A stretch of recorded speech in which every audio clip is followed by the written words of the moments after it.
Comment করে দিয়া জানাইবা কি পরিমাণ স্রোত প্রবাহিত হওয়ার দেখতে পারা। আল্লাহ তালা রক্ষা করতে গাড়ি দেখতে পারা 27 সমান পানি দিয়া গাড়ি আর দেখতে পারে দেখতে পারা মুহূর্তে অবস্থা খারাপ দেখতে পারা। সিলেট উপশহর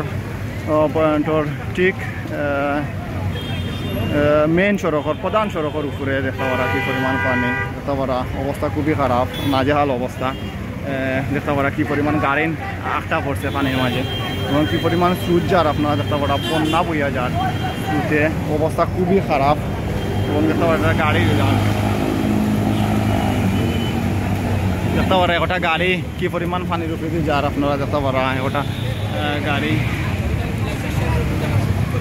দেখতে পারা অবস্থা খুবই খারাপ। আল্লাহ আকবার আমরা লাগি দোয়া করবা সিলেটবাসীর লাগি সবে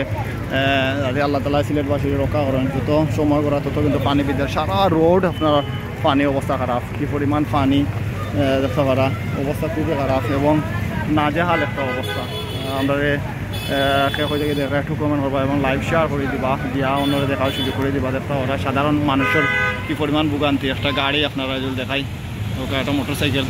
যাত্রী নিয়ে বিপদ যে কোনো সময় বড় ধরনের দুর্ঘটনা করতে পারে। যারা গাড়ি চালাইলে খুব সাবধানতার সাথে চালাইবা কারণ হচ্ছে গিয়া ওকে এই পানির মাঝে গাড়ি চালাইলে ইঞ্জিন একদম পানির নিচে যারকে দৌকা ওটা গাড়ির ইঞ্জিন পানির নিচে কারণে সাবধানতার সাথে গাড়ি চালাইবা চলাচল করবা দুর্ঘটনা যাতে না করে দুর্ঘটনাটা একটু খেয়াল করবা কারণ সিলেটবাসী প্রতিনিয়ত এই বন্যার মুখোমুখি হইতে হয় এবং এই বন্যা পরিস্থিতি পড়তে হয়। যাই হোক আপনারা দেখতে পারা এবং আমরা সহযোগিতা করবো আপনারা সর্বোচ্চ সহযোগিতা আপনারা চাইলাম আমরা দেখতে পারা আপনারা আমরা সহযোগিতা করবো এবং লাইভ ভিডিও এবং যারা যখন থেকে দেখরা দোয়া করবা কে কোন জায়গা থেকে আমরা দেখরা একটু জানাইবা হয়েছে কি আপনারা দেখার লাগি আমরা যুক্ত হয়েছি এবং আপনারা দেখাইবার চেষ্টা করাম এবং বিভিন্ন জায়গা থেকে আমরা সরাসরি যুক্ত হওয়ার চেষ্টা করি এবং অনেকে আইসন কিন্তু পানিটা দেখরা এবং অনেকে কিন্তু আইয়া এই পানি দেখিয়া কিন্তু অনেক বাসা বাড়ি ছাড়িয়া কিন্তু সিলেটের বিভিন্ন জায়গাত গেছেন গে অনেক মানুষ কিন্তু সিলেট ছাড়িয়া অন্য অন্য জায়গাত গেছেন গে কারণ এই পানির কারণে। তো যাই হোক আমরা আপনারা একটু লাইভও যাইম এবং লাইভও গিয়ে আপনারা দেখাইবার চেষ্টা করবো। যত সময় করার তত কিন্তু পানি বৃদ্ধি পায় এবং যত সময় করার তত কিন্তু পরিস্থিতি খারাপের দিকে যান। তো সামনে কদিন পরে ঈদের কেন্দ্র করিয়া কিন্তু মানুষের ব্যস্ত সময় পার করা তারপরেও দেখতে পারা ব্যস্ত নগরী ব্যস্ত মানুষে কী পরিমাণ ধৈর্য এবং ধৈর্যর বাদ ভাঙি গেছে এই মুহূর্তে আর কোনো অবস্থাতে মানুষে কিন্তু পানির